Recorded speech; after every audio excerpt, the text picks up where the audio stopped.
What's going on, everybody? Thank you all for joining me today. If you haven't already, please make sure you hit the like button because that's the most important thing you can do for me on this channel. What it does, that it helps to make sure that those who are subscribed to the channel will indeed get their notifications, and it also helps to push this video through the YouTube algorithm as well. Secondly, if you're new to the channel, or maybe you've been ghost watching this channel for quite some time now, please do me a favor and yourself a favor by hitting the subscribe button as well as the bell notification next to the subscribe button so you can be notified whenever I release a new video. And lastly, please make sure you share this video out on your social media platforms to your family and friends to inform them on this news and information. And yes, that does help to give me a slight boost in the YouTube algorithm as well. And with the introduction out of the way, let's get into today's news. And today we are headed to Washington, D.C.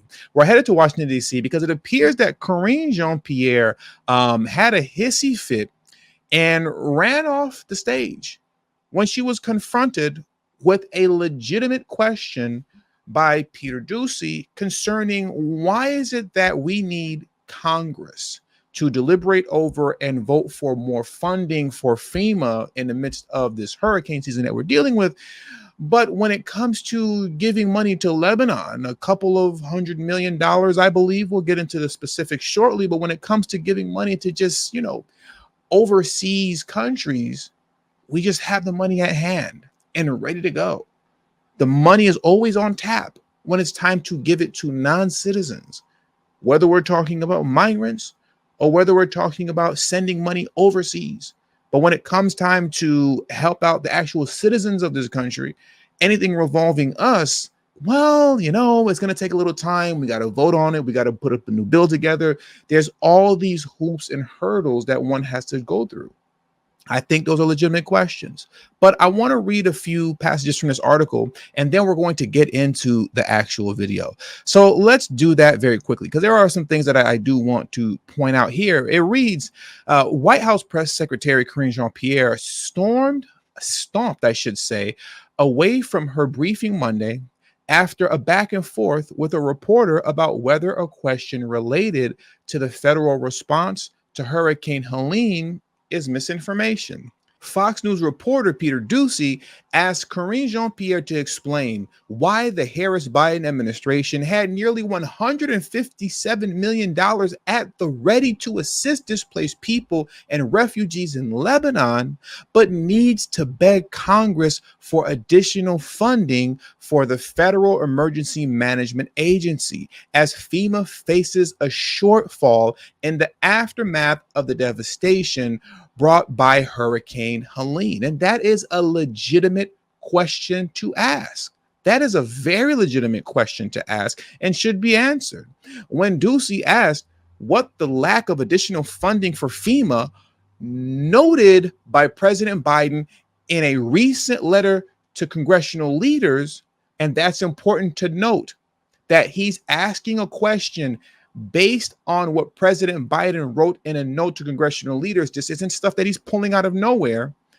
And I'll start over now. When Doocy asked what the lack of additional funding for FEMA noted by President Biden in a recent letter to congressional leaders, but available funds for Lebanon says about Biden's values, Jean-Pierre again charged that the question was misinformation. So that's unbelievable. Let's get into the video here. And what's unbelievable is this. Now, asking tough questions is misinformation. That's where we are now in this country. That's where we are now.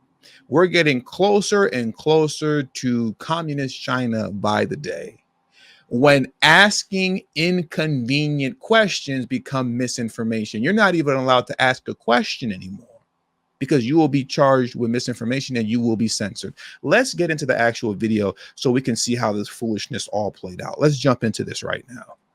On this issue of funding, the administration has money to send to Lebanon without Congress coming back. But Congress does have to come back to approve money to send to people in North Carolina. Do I have that right? Here's what I'm going to be very clear about. The president and the vice president has had a robust whole of government response to this. Hundreds of millions of dollars. I said it at the top, more than $200 million that we have directly put towards survivors here for disaster help. And that's because of this president's commitment. She's not answering the question. I'm sorry to cut it off. I know that's annoying to some people, but I mean, she's not answering the question. What she's answering is not what he asked. She's not answering the question. She's talking in circles. And this is something that he has a right to ask. How this is misinformation is beyond me, but let's let her continue. And before, can somebody please explain to me why she's wearing a Beetlejuice costume? Why is she dressed like Beetlejuice? I know that's irrelevant to the conversation and it has nothing to do with nothing, but why is Karine Jean-Pierre dressed like Beetlejuice? I'm torn between Beetlejuice and Inspector Gadget, but Inspector Gadget wore a trench coat, so yeah, I'm gonna go with Beetlejuice here. She's wearing a Beetlejuice costume. But anyways, carry on, Miss Pierre. To make sure that we are there for communities that are impacted. We take this very seriously again. We take this very seriously. And before the hurricane hit, we pre-positioned more than 1,500 federal folks on the ground to help. And so we have made sure that every state has gotten their storm requested emergency declaration. They requested it, and we made sure they received it. We've taken this very seriously. More than $200 million that we have provided to the impacted areas. But instead, people want to do disinformation, misinformation, which is dangerous, because then when folks on the ground hear that, they may not want to ask for the help that they need. That is there for them. Well, that's a lie. They're definitely asking, and many are being denied, but they don't report on that. Now, I do on TD Media Group. That's why you should subscribe. But they're definitely asking, because when you're in need and you're in need of help, you're definitely going to ask. Even when somebody says we ain't got it, I'm gonna double back and ask you, do you got it now? So she's being untruthful right now, and she's still not answering the question of just simply, and it's a very simple question that requires a very simple answer. Why do you have money for Lebanon ready on tap? I have it ready to go, but we need Congress to come back to refund FEMA for hurricane season.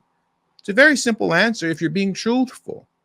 But when you want to be dishonest and you want to play politics, you get what you're getting here, and then you start charging people with misinformation, disinformation for asking a question. How it works now in the United States, particularly when it comes to the DNC. If you're asking me a question that's inconvenient, I'm going to charge you with misinformation because you're seeking clarity. Don't you dare seek clarity from us.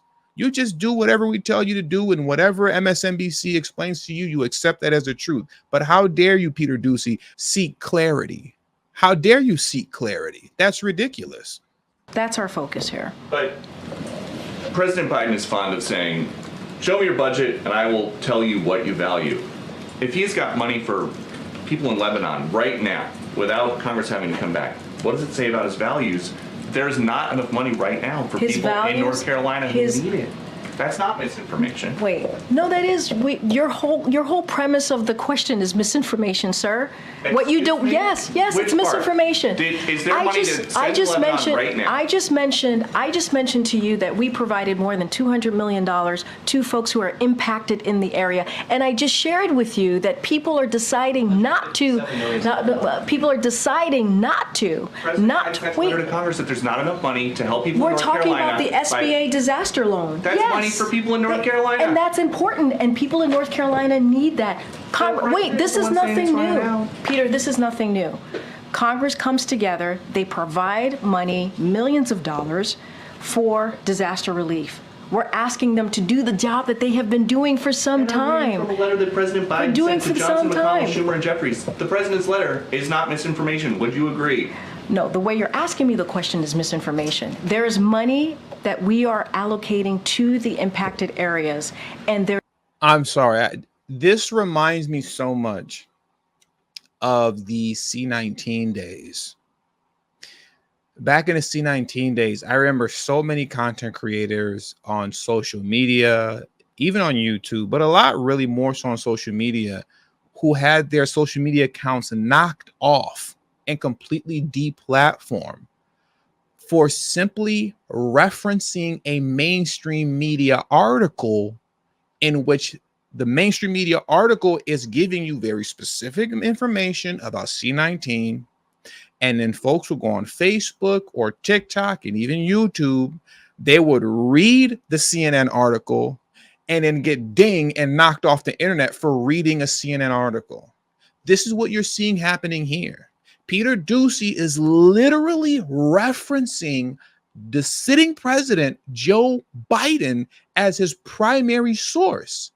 And he's asking the question based off of his primary source being Joe Biden, and she's charging him with misinformation. Not only that, he's asking her, what am I saying that's mis and disinformation specifically? What are you referring to? And she blows right past it, because nothing that he's saying is mis or disinformation. Since when did asking questions and seeking clarity become mis and disinformation? This is unbelievable. But this is the path that we're headed on in this country.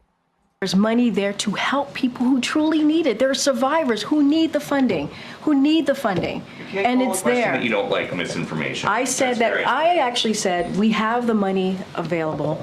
I like that. I'm going to play that one more time. You can't call a question that you don't like misinformation. You can't do that. From a letter that President Biden sent to Johnson, McConnell, Schumer, and Jeffries. The president's letter is not misinformation. Would you agree? No, the way you're asking me the question is misinformation. There is money that we are allocating to the impacted areas, and there's money there to help people who truly need it. There are survivors who need the funding, and it's there. That you don't like misinformation. I said that. I actually said we have the money available to help survivors of Hurricane Helene and also Hurricane Milton. Now, there's going to be a shortfall, right? Because we don't know how bad Hurricane Milton is going to be. And so we're going to need additional funding. That's exactly what I just asked about. And you said it was misinformation. Yes. What you're asking me is why Congress needs to come back and do their job. That's what you're asking me. Congress needs to come back and do their job and provide extra assistance, extra funding to disaster relief fund. That's what Congress needs to do, and we're going to continue to urge that. You may not want that, but that's okay. That's what this president wants, and that's what the vice president wants. Thanks, everybody. She literally just rage quit in a Beetlejuice costume. That is unbelievable. And that question was so simple to answer. She answered it quite simply at the very end. And that's what Peter Doocy was saying. Peter Doocy said, listen, that's literally all you had to say. We're experiencing a shortfall. We didn't know how intense these storms would actually become, and to what degree it'll create damage to the point to where we're going to need more funds than what we actually have FEMA funded for. So we need them to come back and just, vote on extending the budget a little bit. That's all. We just got a little caught off guard. That's very simple to answer. It's a very simple question. But when it's an inconvenient question in the middle of an election, now is dis and misinformation. This is the course that we're headed on in this country. And that's what I really wanted to highlight for you all today. Seeking clarity is now mis and disinformation. And with all that being said, that does it for today's news. So please make sure you hit the like button on your way out. Subscribe to the channel if you're new to the channel. Share this video out on your social media platforms. And also don't forget to follow me on Telegram and Rumble. It is extremely important that you do so. Please follow me on Telegram and Rumble at TD Media Group. Both the links to my Telegram and Rumble will be pinned in the description box below. Thank you all for your time. And until the next video, peace and have a great afternoon.